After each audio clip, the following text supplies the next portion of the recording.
A gracious good day and welcome, one and all, to Emperor Norton's fantastic history vlog. Today is episode 46, and as usual, on the weekends, we welcome back the Countess Lola Montez of Landsfeld for a special edition. Good morning, Countess. Good morning, Your Majesty. So we're going to do a little interview this morning. Lola, you have been talked about. Authors have written numerous books about you. There are movies, plays, episodes depicting your life on television shows such as Death Valley Days, episode 44. Even punk rock bands in Scandinavia, Volbeat, did a song about you. To many, you've come to symbolize a wild and free life. You've been called the uncrowned queen by Isabel Ross, an outspoken woman, a captivating woman, described as haughty, aloof, impulsive, moody, and a tigress. You've been described as a striking beauty, fiery temperament, and boundless ambition. You've been called the Lady of Mystery, the Lady in Black. Writers have named you the Spanish dancer, a courtesan of kings, but late in life, the newspapers referred to you as a lonely saint with broken wings. You defied conventions of the mid-19th century and have had theatrical triumphs and disasters, political involvements, and passionate affairs. With all this much written concerning Madame Lola Montez, what is the truth? Well, I would tell you a history joke, but they're too old-fashioned. You know, love is blind, and marriage is an eye-opener.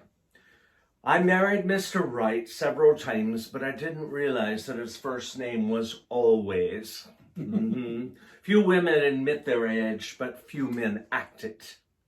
But the truth be told, I was born Maria Dolores Eliza Rosanna Gilbert in Limerick, Ireland in 1818. And my father was in the British Army, you see, and straight away my mother picked me up and took me off to Dhaka, India. And it was there that he was in the military serving the British Army. And as a young child, I became accustomed to the culture there and was fluent by the time I was 6 in Hindustani. And by 7, I was very much a part of the culture there. I was able to ride elephants through the jungle and that sort of thing. But my mother felt it was not proper for a young British subject to be living like that I was gone savage. So they decided they should send me off to a proper school for breeding, because we were upper class, of course. And then my father died of the malaria, you know. Oh dear. And my mother straight away, she married another man. And he was an upward, in the military, you know, upper ranks and such. He was actually a nice man, General Craigie. And he had a very sour old spinster aunt that lived in Scotland. So they sent me off there, young Elizabeth, they told me. And I was so spoiled because, you know, like yourself, Your Majesty, all these British officers with uniforms and beards, they would let little Betty sit on their knee and I would pull at their beards and all that. They would give me candy and baubles and all such. And today I'm sporting a new necklace that was given to me by Dame Judy Leff. Thank you very much. So I want to make sure you see that I wear it occasionally. So thank you so much. But I was spoiled and I was a privilege. But what happened? My dear, I got in trouble. I always wanted to marry an archaeologist, you see, because if you married an archaeologist, the older you get, the more interested they become. Well, anyway. Well, so what happened? Well, I was sent back there to the old auntie, and I hated it. I wrote my mother. And so 4 months later, she's on a ship coming back from India. It took 4 months, you know, back in the day. Steerage would take 4 months. Wow. And so she got back to Bath, England, and she calls for me and put me in a school. And my best friend, Fanny, and I went to that school for finishing. But I was coming of age. And I went to Paris and I discovered the nightlife there and I discovered theatre. I loved French. And I started making lots of friends there in circles, you know, of people. Well, what happened, being a young lady of coming of age, I got in trouble, of course. We'd leave the governors in our dust and we'd go out on the town of Paris. Well, my mother wasn't having it. So she says, young Elizabeth, you are going to get married. So she found a gouty old man and she says, well, you're going to marry him. He was old enough to be my grandfather, but he had lots of money. Ooh. And I said, no, I'm going to go find one of my own. And I did. I found a nice young Irish soldier. And it was Mr. James, my first husband. But, you know, the top 3 situations that require witnesses, we're reminded, are crimes, accidents, and marriage. Oh, yes, yes. So, who is Lola Montez, the Countess of Landsfeld? well, I had to reinvent myself, you know, because what happened, I wanted the stage. I did not want to be a housefrau or any of that. Not that there's anything against it, but I love the stage and I love the attention. And I had a friend in London, that was Fanny Kelly, and she was very famous at the time and very successful. And she says, you know, Elizabeth, or Lola as they started calling me, with your ravishing looks, you should become a Spanish dancer. Oh. And so I went to Spain and studied with a teacher, Espy, and I learned about the Spanish dance and made it my own. And basically it was twirling about, pretending that there were spiders crawling up my petticoats, and I would pretend to brush them out, you know.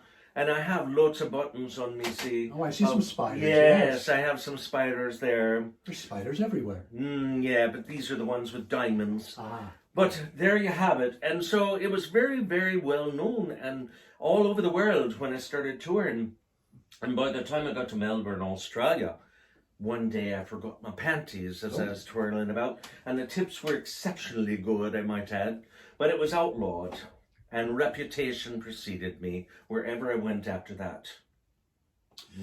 Now, it has been written, quote, she bewitched the powerful and the mighty, unquote. True? True. I would walk into a room and I'd look for the most powerful person. Well, you yourself, Emperor Norton. Indeed. Emperor of the United States and Protector of Mexico. I mean, how good does that get? To be sheltering in place with such. But back in the day, I made lots of friends in Europe, as you well know. Now, in Europe, you traveled in some impressive circles. For example, King Ludwig the First of Bavaria, Alexander Dumas, Franz Liszt, Count Ivan Theodorovich, the Russian Field Marshal, Prince Metternich, Lord Palmerston, the British statesman, Alexandre Henri Duguerre. Yes, he died for me I see in that. a duel, yes. Lord Over my Auckland. honor, of, I might add. People don't do that No, anymore. not anymore, no. No. In addition, Lord Auckland, Governor General of England, Ranjit Singh, India's most powerful Maharaja. And you were close friends with writers such as Benjamin Disraeli, George Sand, and many more. Well, the list just goes on. And Victor Hugo Victor as Hugo, well. Did you plan to focus only on the powerful and influential? Well, not in the beginning, but apparently I was just gravitating toward them. You know, flies are attracted to honey. And so when I would go to these parties or such, I just kind of stood out. And I also was attracted to the powerful, I must admit. And I'd like to be in the limelight, of course, but I didn't intentionally start out that way. It just unfolded, you know. I see. We don't write history. History writes itself. Indeed. I've heard that. Is it true that Ludwig the First lost his throne over you and you caused a revolution? Oh dear. 'Tis true. It was. Yes, it was quite the thing. You'll see back in the day, they were not very liberal in Bavaria, Yes, and yes. considering I was a consort, the family was not happy at all. Ludwig's family was very upset when I went around and I was riding in my carriage with the coat of arms. They gave me my own coat of arms, you know. And so that was just not fitting, they felt like, according to, you know, royalty. I was not born into it. I was appointed, which I am a countess, you see, and they gave me the title, the Countess of Landsfeld. I see. Now, what took you to America and where did you start your tour? Well, what happened there? Well, I must tell you, it was pretty awful in Germany and in Bavaria. There was the revolution because there was so much scandal going on. They were coming after me, and so Ludwig was so much in love with me. He still wrote me even after I came to North America, to do my tour, but for many years after. But he lost his throne. And what happened, they were coming after me to arrest me. They felt like prison would be a nice place for Lola Montez. And so what happened, I dressed like a man. I know it's hard to believe, but I dressed like a man and I snuck away in the night and I went off to Spain. And there I permanently became Lola Montez, the Countess Lola Montez of Landsfeld.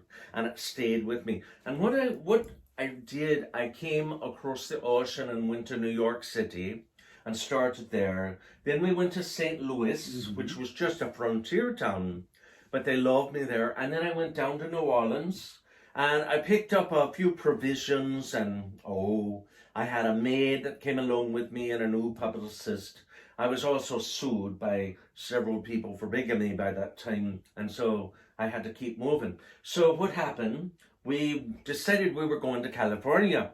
So we went down to Panama, and instead of going down the Horn, we went through the jungle. It was there that I met Mr. Patrick Purdy Hall, that I would marry in 1853 here in San Francisco when we arrived in May of 1853. Tell us about your famous spider dance. Well, it was world known. I mean, I was world famous for my spider dance, and by the time I got to San Francisco in May of 1853, I had my new husband on my elbow and they had all been reading in the newspapers about the famous Lola Montez and the spider dance, and my reputation preceded me. So 5,000 of the populace came down to meet me and they were throwing flowers at me and such. And then Mr. Hull decided that I should go up to the gold mines and I should entertain the miners there. So I bought a ranch up in Grass Valley, which the house is still there. And they named 2 lakes after me and a mountain range. And there I discovered Little Lotta Crabtree. But it was the spider dance that really made me world famous. I was in several plays and all that, but nothing got all the press that my spider dance did. And when did you arrive in San Francisco? May of 1853. Oh, I think I was there that day, yes. Well, a lot of folks were there. How many? Over 5,000. Wow. Yes. Well, that was a big crowd, yes. I remember it well. And I arrived with all my animals. I had my whole entourage with me. I love animals, Now, tell us about this picture. This picture? Yes, the one of you with the Indian chief. Oh, that's an Arapaho chief. And what happened? Well, when I was in Melbourne, Australia, doing my tour and doing the spider dance, my publicist and I were having an affair. I had left Mr. Hall up in Grass Valley, so I went to Australia on tour, and my publicist, mysteriously fell overboard on the ship. Oh. So I took the children under my wing. His children were on the ship, and I took them back with me to New York. And in the process of doing that, I was going to start doing lectures and talking, giving a lot of presentations, advice from the ladies' toilet, which turned into a book. Oh, yes. And it's about beauty and being alluring, that sort of thing. And what happened is on the way, we did some publicity pictures in Philadelphia, and there was a whole contingent of all these American Indian chiefs from various tribes that were on their way back home from Washington, D.C. So I thought, well, besides having my own picture taken, I would like to have one taken with one of the chiefs. And so the Arapaho chief was, I think, a very dashing-looking fellow. And so we had our picture taken together. Oh, lovely. But they really frowned upon that sort of thing, let me tell you. It was not a happy time for people to mix races. No, this is true, and that's why I stuck up for the Native American citizens. Indeed. Now, what's this picture of you with a cigarette? Oh, yes, that picture. It became one of my favorites and many others as well. That was when I had left the stage and I'd gone back to New York, and women did not smoke in public. No. And I certainly did. Sometimes I smoked cigars, just like a lot of Crabtree. Many of us did, especially theatrical people, you know. Mm-hmm. And, you know, I decided, well, why not? It's me. It's a portrait of myself. So I did it anyway. Oh, I see. Pushing the envelope, you might say, these days. Now, Countess, I believe you have a song for us today? Well, in light of some of the others saying that I put a spell on them, I think I shall do that. Are you ready for it now? Absolutely, as ready as I'll ever be. Well, thank you so much. And here we go.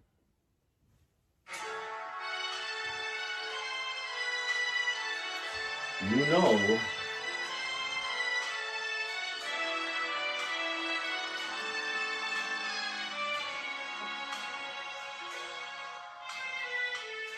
I put a spell on you, 'cause you know that you're mine. Oh, yes you are, yes you are. You better stop the things that you're doing, and I ain't lying. Oh, I ain't lying. Just can't stand it, baby, the way you're always running round.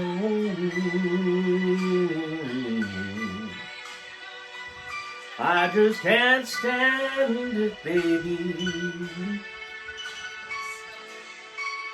the way you're always putting me down. Oh,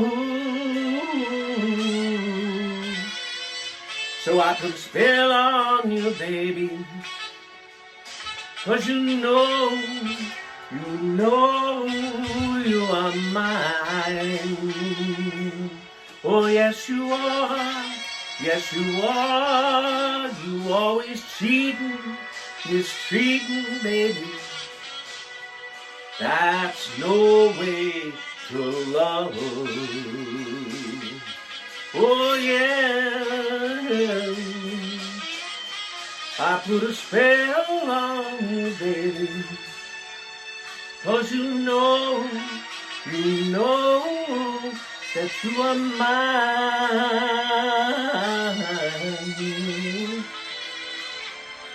I put a spell on you, baby, and you know that you are mine. Oh, you're mine. Don't you know? Now, as the older I get and remember all the people I've lost along the way, I think to myself, maybe a career as a tour guide wasn't for me. I don't know. But I put a spell on him. That was lovely, Countess, as usual. Thank you so much, Your Majesty. And that wraps it up for this edition. We'll see you again on Monday. Until we meet again, stay safe, stay inside, stay healthy. If you go outside, wear a mask. Be smart, don't be stupid. And a gracious good day once again. May the stars stay bright above your head.